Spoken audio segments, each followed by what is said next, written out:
Okay, so we're making sauerkraut today.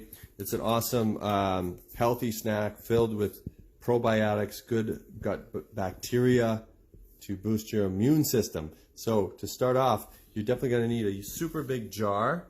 You're going to need about 3 or 4 heads of cabbage. I like green peppers, carrots, and definitely onions, garlic. So basically, the first step is to chop all this up. And also the carrots. And the carrots, yes. First step is to chop it up and get them all into these bowls, and then we're going to take it from there. Okay, so now we've got everything chopped up. The carrots, garlic, green pepper. The cabbage is really finely shredded, so that's important. Onions. Okay, so now we're going to start putting it into a jar. So obviously this is a huge jar. If you have small jars, that's fine. But the process is what's interesting. So how we start it, and I'm going to show you that right now. Okay, so before we get into the jar, basically what you need to do is take a handful of each. Some onions, cabbage, little garlic,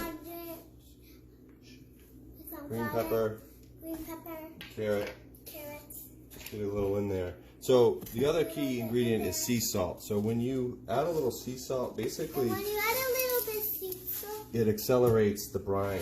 So basically you start rubbing it together like this.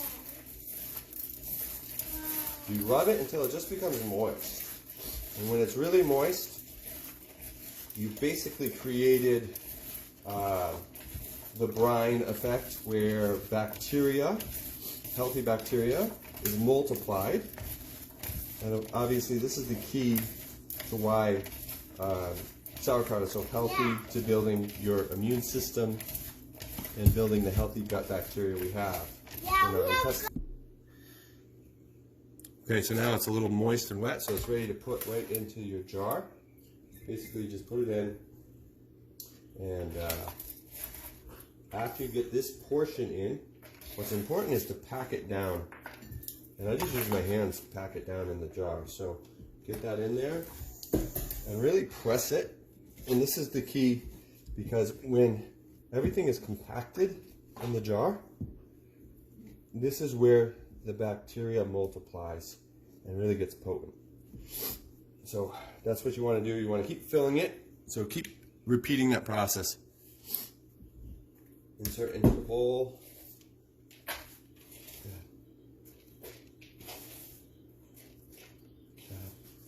That's enough. How about some green pepper? Yeah. Put a little bit. Okay. Then we'll put some carrot. And we'll put some garlic.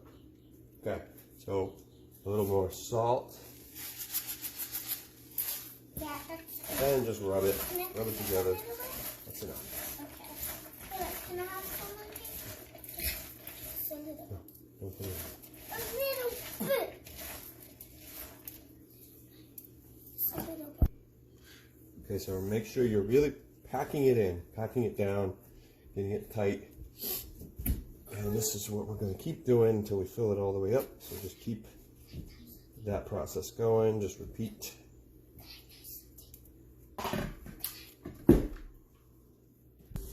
Okay, so as you're pushing it down, you're going to notice like some water. You're going to see that liquid had accumulated already. That's what's amazing. So you can see the bubbles there. So that's the brine being created just from the sea salt and the rubbing effect. So that's what you want to have. You're looking for liquid to be building up as you pack in the jar. Okay, you can see it's almost filled, but you would be surprised how much more you can actually get in there.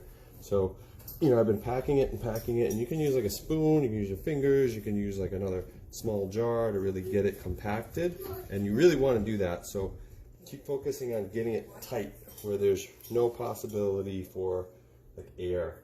And after you've done this, and you get it almost to the top, you really want to find a way to get enough liquid to submerge the entire jar, the entire contents. So like you have almost a lot of liquid coming up right to this level right now, but I need more because it has to really submerge everything. So I'm going to put in as much as I can, and then I'm going to actually use the brine I had from my last batch.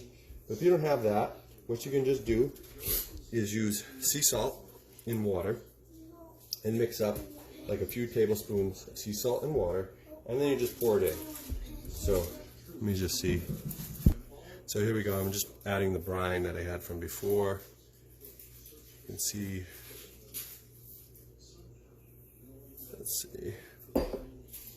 Okay, now as I press, you can totally see the liquid is pretty much submerging it now.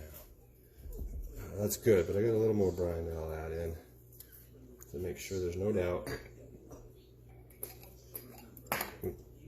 Yeah, there we go. That's pretty good.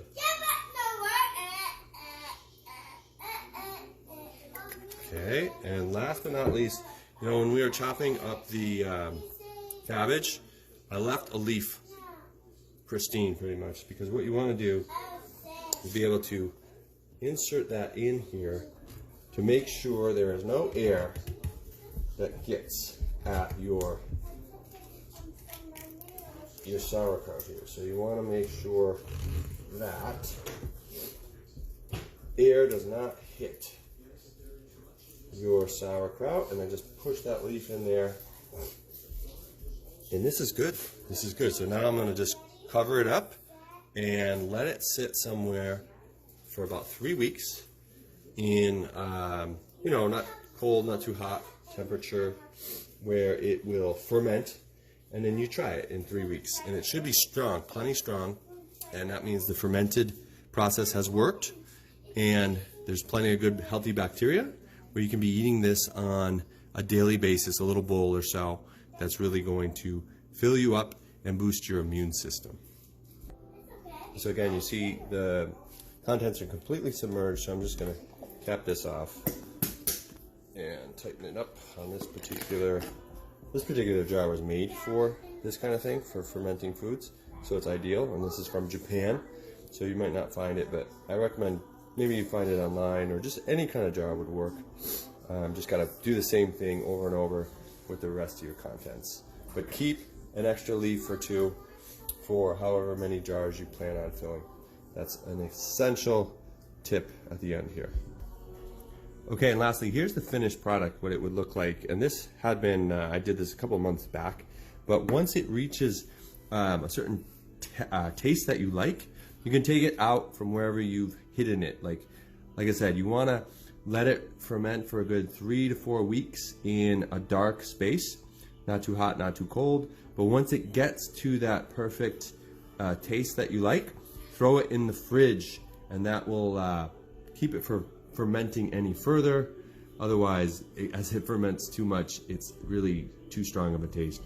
But still, very healthy if you let it go too long. But anyway, that's what it looks like. So try this recipe out. It's very healthy, like I said. It's awesome taste, and it's a fun little thing to do if you've got some time. Okay, thanks. Okay, and one last point to make. As you let this ferment over the days and weeks, you're going to see pressure build up. So these bubbles are going to come up, and it's possible that the liquid would overflow and leak out. So just place it on something that is not going to be damaged by the leakage, and check for leakage and clean it every few days or so. Okay, last point.